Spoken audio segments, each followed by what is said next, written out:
DD किसान, बदलते भारत की शान।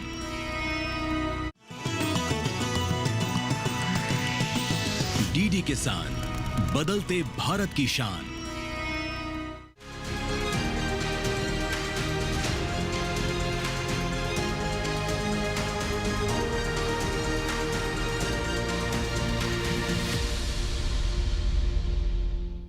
नमस्कार, आप देख रहे हैं दूरदर्शन किसान चैनल। कृषि दर्शन कार्यक्रम में मैं अदिति शर्मा आप सभी का स्वागत करती हूं। हमारे इस कार्यक्रम के माध्यम से कृषि जगत की हलचलों की जानकारी, साथ ही साथ नवाचारों की जानकारी हम आप तक पहुंचाते हैं ताकि वो आपके लिए फायदेमंद साबित हो सके। आज के हमारे इस एपिसोड में भी हमेशा की तरह लेकर आए हैं हमारे तीनों सेगमेंट्स, विज्ञान और किसान, कृषि स्टार्टअप और फार्मिंग इंडिया। तो आज के हमारे इस एपिसोड में क्या कुछ रहेगा खास, जानने के लिए शुरुआत करते हैं आज के अंक की।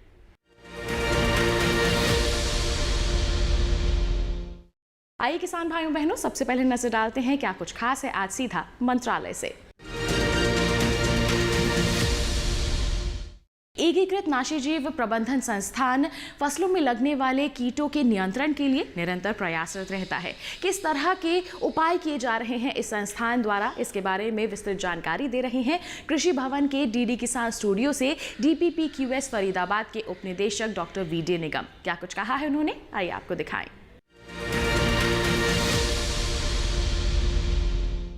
एकीकृत नाशीजीव प्रबंधन यानी इंटीग्रेटेड पेस्ट मैनेजमेंट IPM नाशीजीवों के नियंत्रण की एक सस्ती बृहद आधार वाली पद्धति है।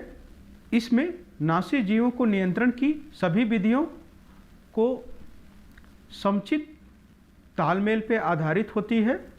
इनका मुख्य लक्ष्य नाशीजीव यानी हानिकारक कीटों और बीमारियों को एक सीमा स्तर के नीचे रखना होता है।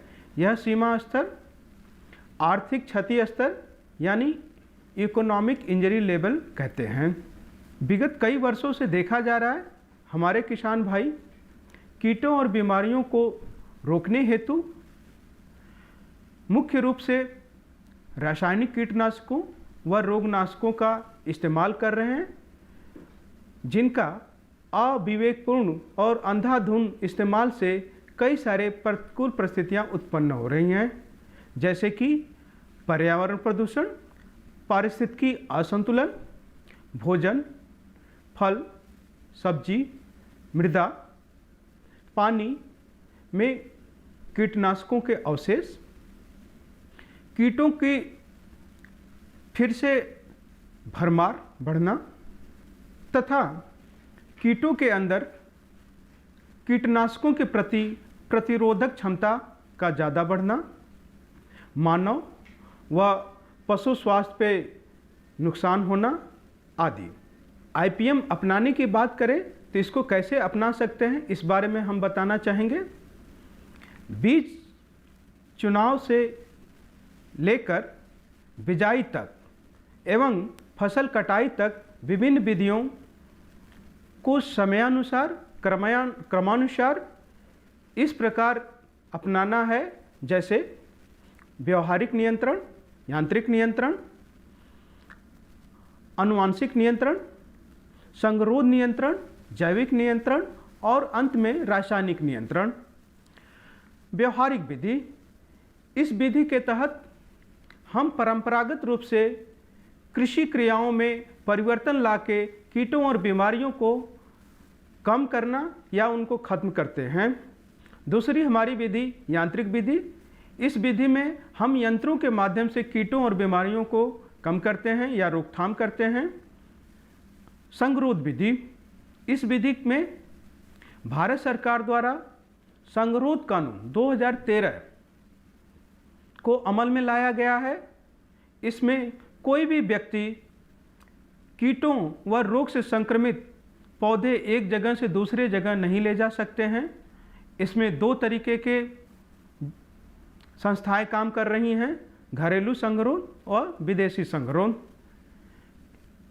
जैविक नियंत्रण, इस विधि के तहत शत्रु कीट को मित्र कीट के द्वारा उनको नियंत्रण करना या कम करना अमल में लाया जाता है।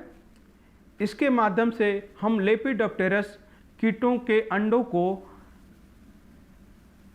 ट्राइकोग्रामा द्वारा संक्रमित कर उनको रोक लगा सकते हैं।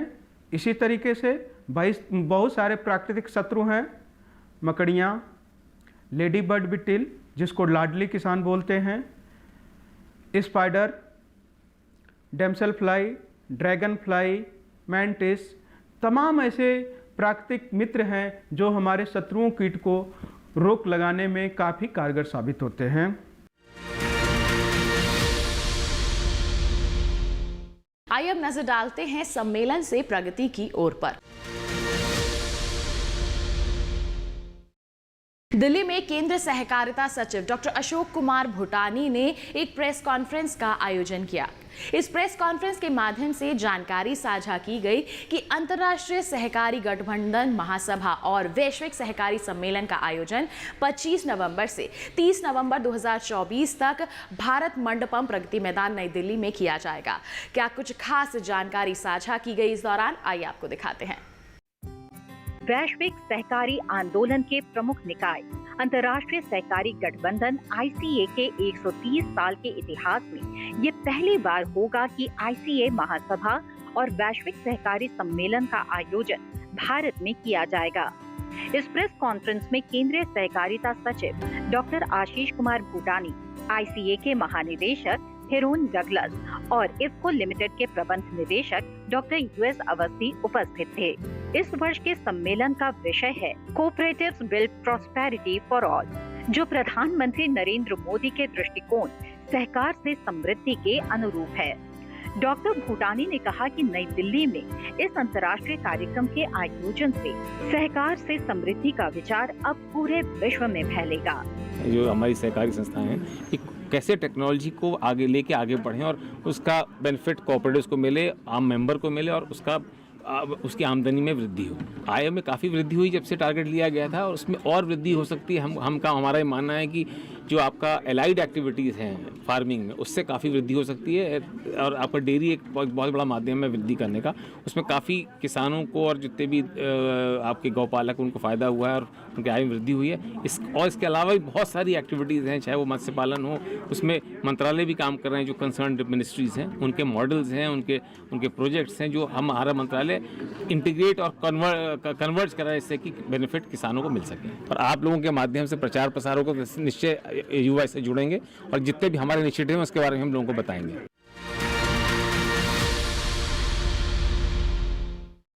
दिल्ली के सुषमा स्वराज भवन में भारत सरकार के मत्स्य पालन विभाग द्वारा प्रधानमंत्री मत्स्य संपदा योजना की 4थी वर्षगांठ मनाई गई। क्या कुछ खास रहा इस दौरान, आइए आपको दिखाएं। प्रधानमंत्री मत्स्य संपदा योजना की 4थी वर्षगांठ के अवसर पर प्रधानमंत्री मत्स्य किसान समृद्धि सहयोजना और मत्स्य पालन क्षेत्र में उत्पादन और प्रसंस्करण समूह केंद्रों पर मानक संचालन प्रक्रिया को जारी किया गया। इस अवसर पर केंद्रीय मत्स्य पालन, पशुपालन एवं डेयरी और पंचायती राज मंत्री राजीव रंजन सिंह, केंद्रीय मत्स्य पालन, पशुपालन और डेयरी राज्य मंत्री जॉर्ज कुरियन, भारत सरकार के मत्स्य पालन विभाग के सचिव अभिलक्ष्य लिखी, मंत्रालय के संयुक्त सचिव सागर मेहरा एवं देश भर के विभाग से जुड़े अधिकारी एवं मत्स्य पालन से जुड़े हितधारक उपस्थित थे। इस अवसर पर पुस्तिकाओं का विमोचन, उत्कृष्टता केंद्र और नाभिक न्यूक्लियस प्रजनन केंद्रों की अधिसूचना, जलवायु अनुकूल तटीय मछुआरा गांव और मत्स्य पालन समूहों के रूप में विकास के लिए तटीय मछुआरा गांवों की अधिसूचना और डिजिटल पोर्टल का शुभारंभ किया गया। इस अवसर पर केंद्रीय मत्स्य पालन, पशुपालन और डेयरी मंत्री राजीव रंजन सिंह ने कहा, 2020 में प्रधानमंत्री मत्स्य संपदा योजना प्रारंभ की, जो लगभग 20,050 करोड़ रुपए की योजना थी। आज उसका परिणाम दिख रहा है और इसलिए हम लोग आज जो 4थी वर्षगांठ मना रहे हैं वो पूरे गर्व के साथ मना रहे हैं, क्योंकि जो उसका लाभ मिला है, आज मछली उत्पादन में हम विश्व में दूसरे स्थान पर हैं। हम 60,000 करोड़ रुपए का सालाना निर्यात कर रहे हैं। हमारा जो इंफ्रास्ट्रक्चर है फिशरी सेक्टर में, प्रधानमंत्री मत्स्य संपदा योजना के माध्यम से जो इंफ्रास्ट्रक्चर हो सकता है फिशिंग के मामले, वो व्यापक तौर पर उसमें वृद्धि हुई है। फिश लैंडिंग स्टेशंस, जो हैचरी बनाई गई, फिश उत्पादन के लिए क्या चाहिए? फिश उत्पादन के लिए चाहिए कि मछली के उतरने का, उसके बाजार का, उसको अच्छा बीज मिले।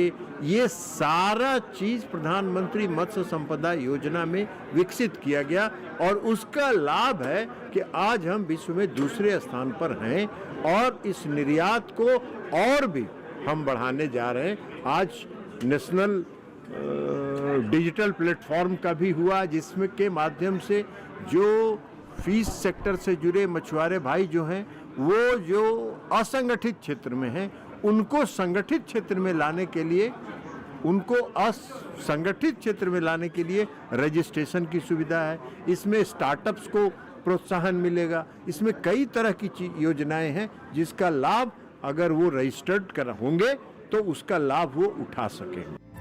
इस अवसर पर केंद्रीय मत्स्य पालन विभाग के सचिव अभिलक्ष्य लिखी ने कहा, पोर्टल का आगाज हुआ। ये केवल एक पोर्टल नहीं है, 3 करोड़ मछुआरों को डिजिटल आइडेंटिटी देने का एक प्रयास है, जो कि एक अनऑर्गेनाइज सेक्टर माना जाता था।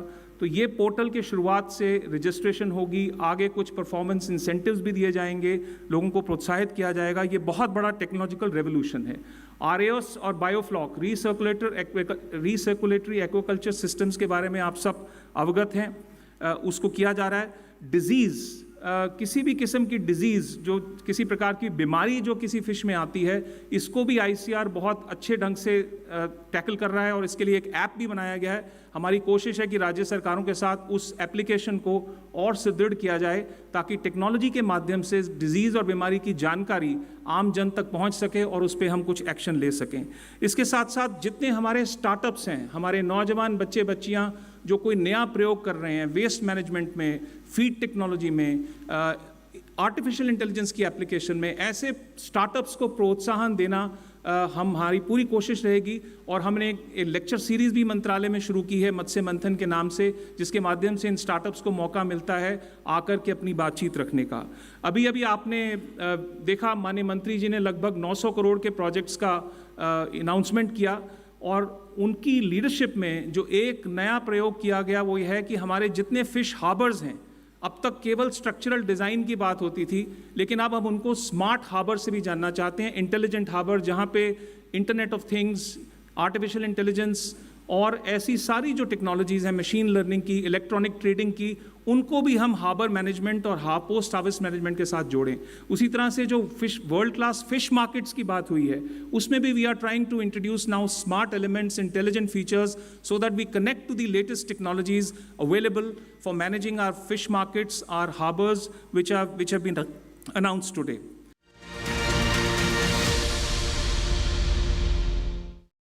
किसान भाइयों बहनों, अब कार्यक्रम में वक्त है नजर डालने का विज्ञान और किसान सेगमेंट पर।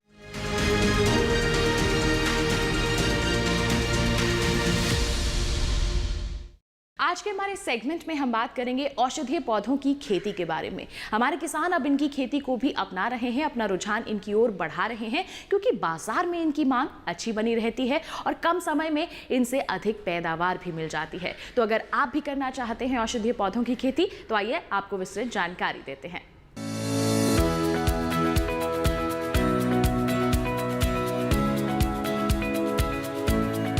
अश्वगंधा सीधी दिशा में बढ़ने वाला 1.4 से 1.5 मीटर ऊंचा पौधा है।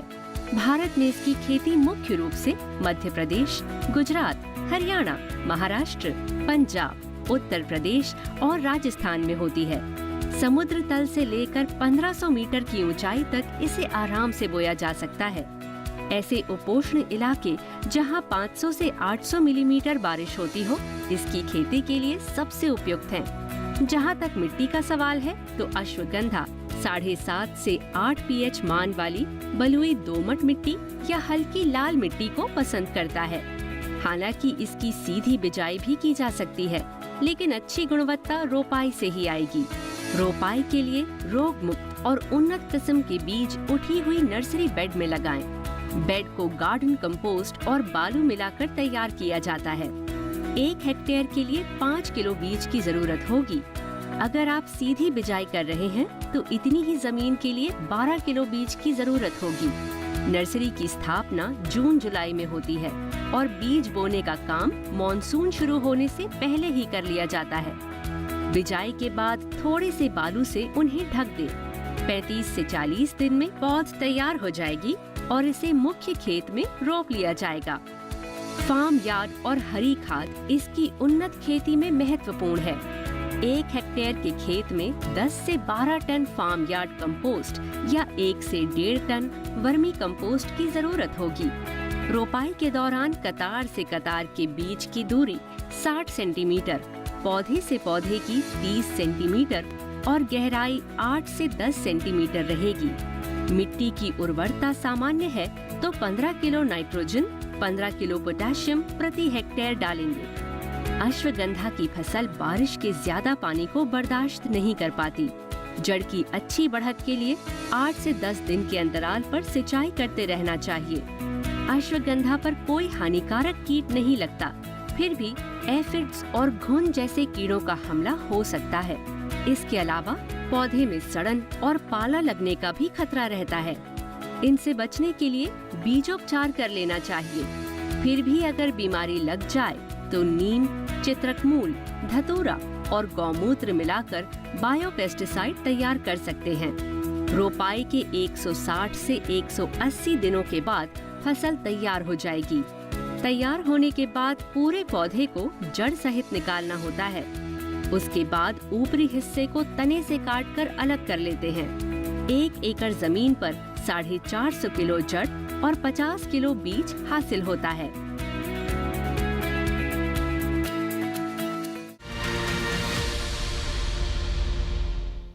तो ये था सेगमेंट विज्ञान किसान। इसी के साथ कार्यक्रम में वक्त एक छोटी सी ब्रेक का। आप कहीं मत जाइए, देखते रहिए कार्यक्रम कृषि दर्शन और बनी रहिए दूरदर्शन किसान पर। नमस्कार किसान भाइयों और बहनों, आप देख रहे हैं डीडी किसान और मैं हूं आपकी एआई एंकर भूमि। आज हम बात करेंगे औषधीय पौधों की 4 प्रमुख किस्मों के बारे में जो भारतीय चिकित्सा पद्धति और आयुर्वेद में महत्वपूर्ण भूमिका निभाते हैं। सर्वप्रथम वेलवेट बीन की बात करें, जिसे कपिकच्छू के नाम से भी जाना जाता है। वेलवेट बीन की 2 प्रमुख किस्में हैं, मूचुना प्रूरियंस और मूचुना डीरिंजियाना। ये पौधे नसों से संबंधित रोगों के उपचार में उपयोगी होते हैं और आयुर्वेदिक औषधियों में इनका प्रयोग किया जाता है। अश्वगंधा भी एक महत्वपूर्ण औषधीय पौधा है, जिसकी प्रमुख किस्म विथानिया सोमनिफेरा है। अश्वगंधा का उपयोग तनाव, चिंता और ऊर्जा को बढ़ाने के लिए किया जाता है। इसे भारतीय जिनसिंग भी कहा जाता है और यह आयुर्वेदिक चिकित्सा में बहुतायत से उपयोग किया जाता है। मंडूकपर्णी, जिसे गोटुकोला के नाम से भी जाना जाता है, एक अन्य महत्वपूर्ण औषधीय पौधा है। इसकी प्रमुख किस्म सेंटेला एजियाटिका है। मंडूकपर्णी का उपयोग स्मरण शक्ति को बढ़ाने, घावों को ठीक करने और मानसिक स्वास्थ्य को सुधारने के लिए किया जाता है। तो दोस्तों, ये था औषधीय पौधों की प्रमुख 4 किस्मों पर हमारा वीडियो। तो आज के लिए बस इतना ही। आप देखते रहिए डीडी किसान। धन्यवाद। ब्रेक के बाद दूरदर्शन किसान के कार्यक्रम कृषि दर्शन में आप सभी का फिर से स्वागत। आइए अब आपको दिखाएं सेगमेंट कृषि स्टार्टअप।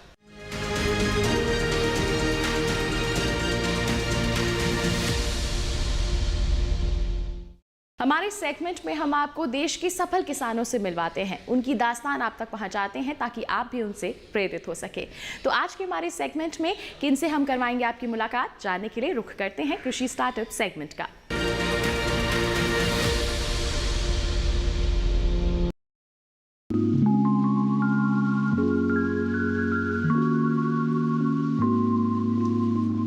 राजपाल सिंह जगहता गांव गुर्जर के रहने वाले एक सफल किसान हैं। इनका जन्म बड़े ही साधारण से परिवार में हुआ था।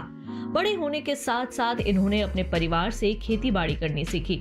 शुरुआत में इनके खेत छोटे छोटे टुकड़ों में बिखरे हुए थे और ऊबड़ खाबड़ थे। ना तो खेत में सिंचाई की व्यवस्था थी और ना ही कोई अन्य सुविधाएं। ऐसे हालात में खेती कर उपज हासिल कर पाना बहुत ही मुश्किल था। बचपन में पढ़ाई के साथ साथ खेतों के कामों में परिवार का हाथ भी बटाते थे। पढ़ाई के साथ साथ पिता के गुजर जाने के बाद इन्होंने खेती के सारे काम को अपने जिम्मे ले लिया और खेती को ही अपनी आजीविका का साधन बनाया।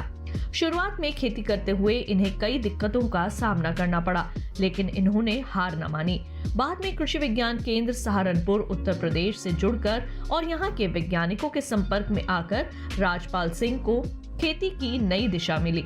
इन्होंने अपने हाथ से एक छोटा कल्टीवेटर बनाया, जिसका उपयोग कर खेतों में वे अपना काम बड़े ही कम समय में करने लगे। इस सफलता से प्रेरित होकर राजपाल सिंह ने कल्टीवेटर के अलावे कई अन्य आविष्कार भी किए। ये ऐसे आविष्कार थे जिसके बदौलत राजपाल सिंह के साथ साथ अन्य किसानों की जिंदगी को बेहतर बनाना शुरू कर दिया। इन्होंने अपनी कामयाबी का श्रेय कृषि विज्ञान केंद्र, भारतीय कृषि अनुसंधान परिषद को दिया। इन संस्थानों से मिली तकनीकी जानकारियों के माध्यम से इन्होंने अपनी खेती को नई राह दी। यहाँ से मिली तकनीकी जानकारियों को वे अन्य किसानों को भी साझा करते हैं। राजपाल सिंह के भीतर कुछ नया करने की जिद थी। वे जानते थे कि परंपरागत ढंग से खेती करते हुए आगे नहीं बढ़ा जा सकता। यही कारण था कि उनके खोजी मन ने इसी का एक रास्ता निकाला और मधुमक्खी के छत्ते से शहद निकालने की एक मशीन तैयार कर डाली। ये मशीन बेहद कामयाब रही। इसके साथ साथ अधिक आय प्राप्त करने के उद्देश्य से इन्होंने आम और लीची के बगीचे भी लगाए, साथ ही सब्जियों की खेती भी करने लगे। परंपरागत खेती के मुकाबले इससे राजपाल सिंह को मुनाफा भी अधिक हुआ और लागत भी कम लगी। देखते ही देखते राजपाल सिंह अपने क्षेत्र के नायक बन गए। गांव के अन्य किसान खेती से जुड़ी अपनी सभी समस्याओं का समाधान निकालने राजपाल सिंह के पास ही आने लगे। राजपाल सिंह अपने गांव और आसपास के किसानों को नई तकनीकों के साथ खेती करने के लिए प्रेरित करते थे। साथ ही किसानों की उपज को बाजार में बेचकर लाभ अर्जित करने के लिए भी जागरूक करते थे। इनका मानना ये है कि किसान को खेत से अच्छी उपज हासिल करनी तो आनी चाहिए, साथ साथ उस उपज को बाजार में सही और अच्छे दाम पर बेचने में भी सीख लेनी चाहिए। जैसे ही किसान इस कला में माहिर हो जाएंगे, वे अपनी आय दोगुनी करने में निश्चित ही सफलता हासिल कर लेंगे।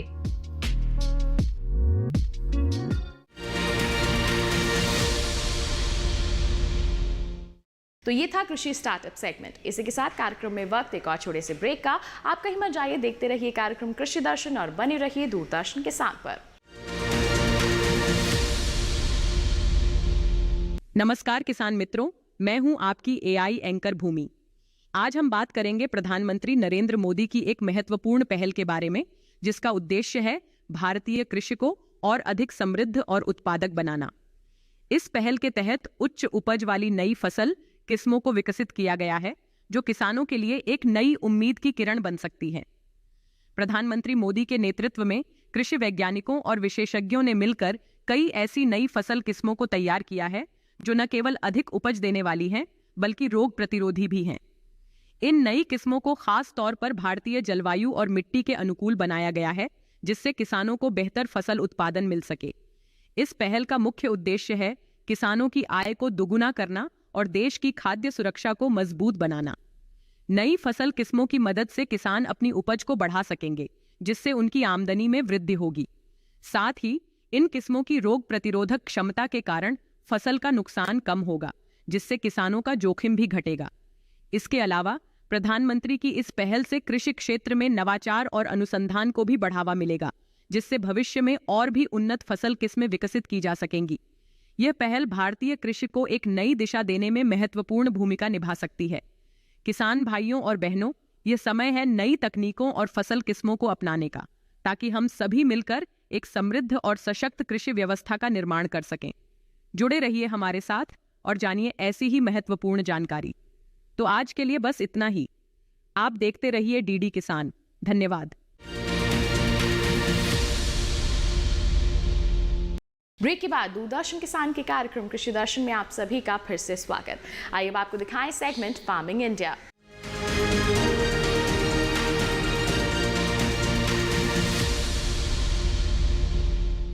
आज बात होगी ई-नाम एप्लीकेशन की, जिसके माध्यम से आप जिंसों की खरीदारी और बिकवाली घर बैठे बैठे ही कर सकते हैं। क्या है ई-नाम एप्लीकेशन के फायदे, आइए जानें।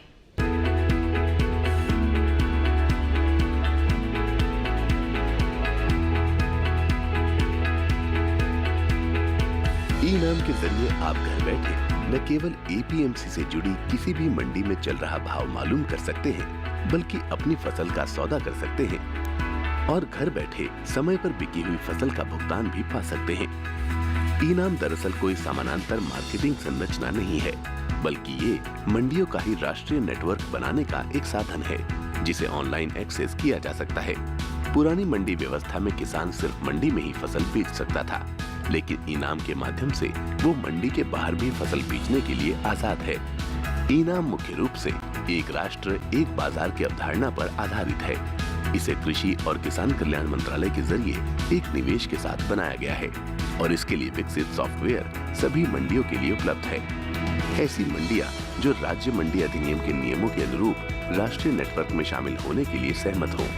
अगर किसी किसान को स्थानीय मंडी में बेहतर भाव नहीं मिल रहे हैं, तो वो दूसरी मंडी का रुख कर सकता है।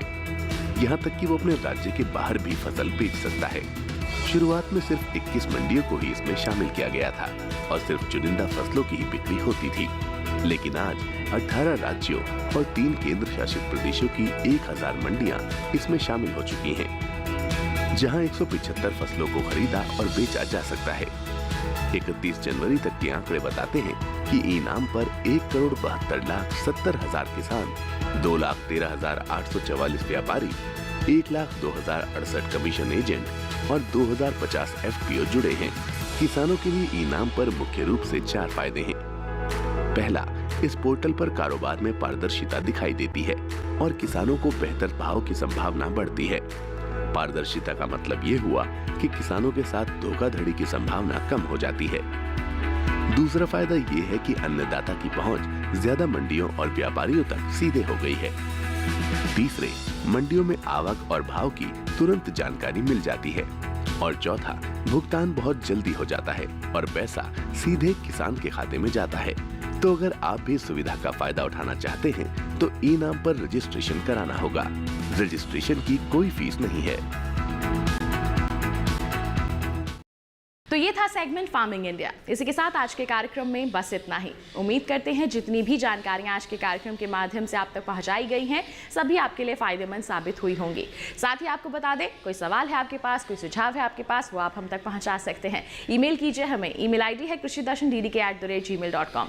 आप हमें पत्र लिख सकते हैं। पता है हमारा कृषि दर्शन, कमरा नंबर 58, CPC दूरदर्शन, खेलगांव, नई दिल्ली 110049। तो अगले अंक में हम नई और महत्वपूर्ण जानकारियां लेकर फिर होंगे हाजिर। तब तक के लिए हमें दीजिए इजाजत, लेकिन आप बने रहिए दूरदर्शन किसान पर। नमस्कार।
You can watch Doordarshan's national channel on 197 number on Tata Play, 148 number on Airtel, 302 number on Sun, 175 number D2H, 040 number on Hathway, 138 number on Den, 193 number on Dish TV and 002 number on DD Free Dish.